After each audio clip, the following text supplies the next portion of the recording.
పరకాలకు ముఖ్యమంత్రి రేవంత్ రెడ్డి కాసేపట్లో చేరుకోనున్నారు. పర్యటనలో భాగంగా సీఎం పలు అభివృద్ధి పనులకు శంకుస్థాపన చేయనున్నారు. అనంతరం నిర్వహించనున్న బహిరంగ సభలో ముఖ్యమంత్రి రేవంత్ రెడ్డి పాల్గొని ప్రసంగించనున్నారు.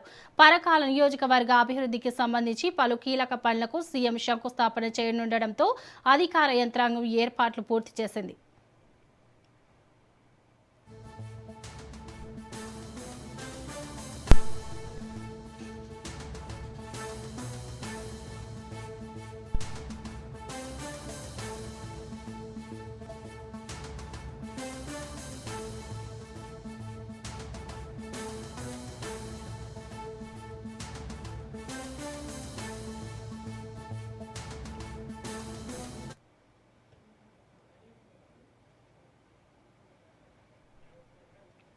పరకాలకు ముఖ్యమంత్రి రేవంత్ రెడ్డి కాసేపట్లో చేరుకోనున్నారు. పర్యటనలో భాగంగా సీఎం పలు అభివృద్ధి పనులకు శంకుస్థాపన చేయనున్నారు.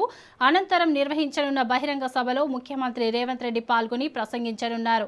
పరకాల నియోజకవర్గ అభివృద్ధికి సంబంధించి పలు కీలక పనులకు సీఎం శంకుస్థాపన చేయనుండటంతో అధికార యంత్రాంగం ఏర్పాట్లు పూర్తి చేసింది.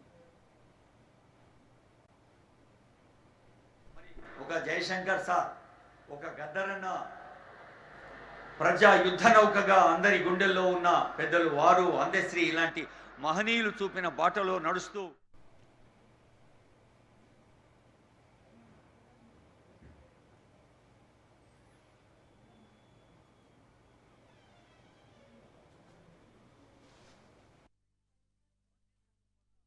తమ డ్యూటీ తాము ఒక డెడికేషన్తో చేయటం వల్ల మాత్రమే సాధ్యమవుతుంది.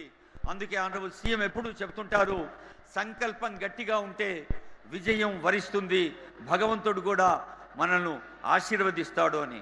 అలాంటి దృఢ సంకల్పంతో సాగుతున్న తెలంగాణ రాష్ట్ర ప్రజాప్రభుత్వం ప్రజా పాలన ప్రగతి బాట పేరిట ఇంత అద్భుతమైన రంగుల పూలదోటగా ఉన్న ఈ సభలో ఎందరో మన తెలంగాణ ప్రగతి కోసం కష్టపడుతున్న కర్షకులు, కార్మికులు, యువతి యువకులు, విద్యార్థులు ఉన్నారు. ఈ కార్యక్రమాన్ని విజయవంతం చేస్తున్న అందరికీ తెలంగాణ రాష్ట్ర ప్రభుత్వం పక్షాన, హనుమకొండ జిల్లా ప్రభుత్వ యంత్రాంగం పక్షాన, ఎన్నో ప్రభుత్వ విభాగాలు అన్నిటి పక్షాన, ముఖ్యంగా ఆనరబుల్ సీఎం గారు